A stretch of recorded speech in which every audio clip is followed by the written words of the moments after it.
संदीप ने अपनी माँ के कहने पर गांव में शादी कर ली थी। लड़की का नाम था सुनीता। माँ का कहना था एकदम मॉडर्न बहू नहीं होनी चाहिए, लेकिन उन्हें नहीं पता था कि गांव से आने वाली बहू सुंदर सुशील तो होगी और उसको गांव से बाहर भी निकाल लाएंगे, लेकिन उसके अंदर का गांव कैसे बाहर निकलेगा। शादी के कुछ दिन बाद, माँ टिफिन तो देना जरा। बेटा अब तो स्कूल नहीं ऑफिस जाता है, माँ से नहीं अपनी बीवी से टिफिन मांगा कर। ओके माँ। सुनीता टिफिन ले आओ। जी लो टिफिन, इसके अंदर पिस्ता डाल दिया है। पिस्ता? पिस्ता क्यों? सास जी ने बोला था ना कि आपको पिस्ता बहुत पसंद है। ओहो, मैंने पिस्ता नहीं पास्ता बोला था, पास्ता। पास्ता? कहीं होता है पास्ता? अरे बेटी तू रहने दे, मैं बना दूंगी। अच्छा किया कि पाव भाजी बनाने का नहीं बोला, वरना किसी के पाव बना देती है। सुनीता को बुरा लगता है, लेकिन उसकी नादान हरकतें कम नहीं होती। ऐसे ही एक दिन, अरे तुमने ये क्या लगाया है? अरे आप वो फूस फूस करके लगाते हैं ना, वही। डियो? का दियो? किसको दियो? अरे वही ना जिससे खुशबू आती है।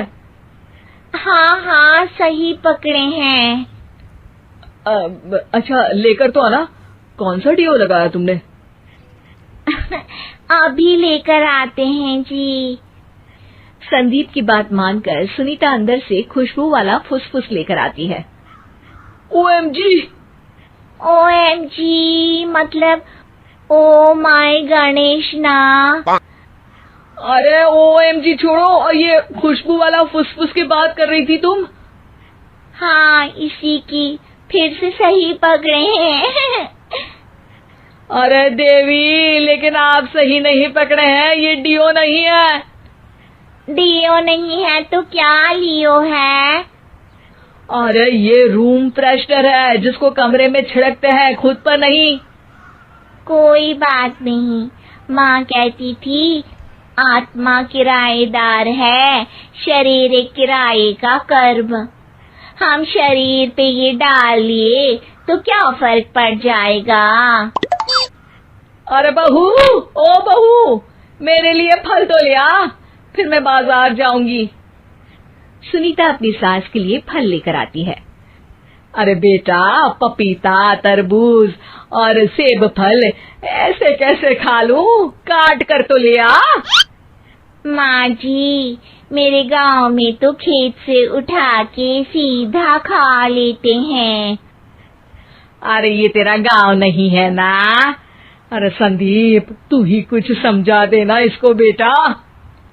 मैं कैसे समझाऊं माँ, ये तो माइक्रोवेव को भी भट्टी बोलती है। कल मैंने बोला हाय कैसी हो, तो बोलती है किसी को हाय नहीं लगानी चाहिए। अरे सुनीता, तेरा क्या होगा? अभी तो कैसे बताऊं माँ जी, अभी हम कुछ करेंगे फिर पता चलेगा क्या होगा, लड़का या लड़की। हे भगवान, कहाँ से आ गई है? रामपुर से जी, आप ही तो लेकर आए थे मुझे। अरे मुझे माफ कर दो। पहले कोई गलती तो करिए जी, आपकी तो सारी गलती माफ कर देंगे हम। हाँ अरे बहू, मेरी बात सुन। फल यानी कि फ्रूट जब भी लाए ना तो काट कर लाना, ठीक है? जी ठीक है माँ जी, फल यानी फ्रूट यानी काट के लाऊंगी। सुनीता रोज ही कोई ऐसी हरकत कर देती जिसकी वजह से उसे घर में दो बातें सुननी पड़ती। एक दिन, माँ मेरे बॉस घर पर आने वाले हैं शाम को, उनका बर्थडे है, फैमिली साथ नहीं रहती उनके, तो यही पार्टी कर लेंगे। उनको अच्छा लगा तो शायद मेरा प्रमोशन भी हो जाएगा। मैं ना फ्रूट केक लाकर फ्रिज में रख दूंगी और तेरे साथ आज खाना मैं बनाऊंगी, ताकि जब साहब आए तो खाने में कोई गड़बड़ ना हो। शाम को जब सारी तैयारियां हो जाती है, संदीप के साथ बड़े साहब भी घर आते हैं। फ्रूट केक तो ले आना बहू, फिर खाना खाएंगे। अरे इस सब की क्या जरूरत थी, आपने बुलाया वही काफी है। सर, आपका परिवार शहर में नहीं है तो हम ही आपके परिवार जैसे हैं सर। इतने में ही सुनीता फ्रूट केक लेकर आती है और बड़े साहब की टेबल पर रख देती है, और जैसे ही केक के ऊपर का बॉक्स हटाती है, ओह, ये क्या है? केक तो कटा हुआ है। मैं तो ऐसा नहीं लाई थी। आप मुझे शाबाशी दे सकती है माँ जी, मैंने ही केक काट दिया। आपने कहा था ना, फल यानी फ्रूट यानी हमेशा काट के लाना, तो फ्रूट केक भी तो फ्रूट ही है ना, तो मैंने पहले ही काट लिया। हूँ ना मैं समझदार। अरे बहू, ये क्या किया? केक हमेशा वही काटता है जिसका जन्मदिन होता है। तुझे एक बात भी समझ नहीं आती, एक नंबर की बेवकूफ है। पूरा माहौल बिगड़ चुका था। संदीप को लगने लगा था कि साहब उसे प्रमोशन तो दूर की बात है, कहीं डिमोशन ना दे दे, लेकिन साहब बीच में ही बोल पड़ते हैं। अरे कोई बात नहीं, ये इनकी बेवकूफी नहीं है, इनका भोलापन है।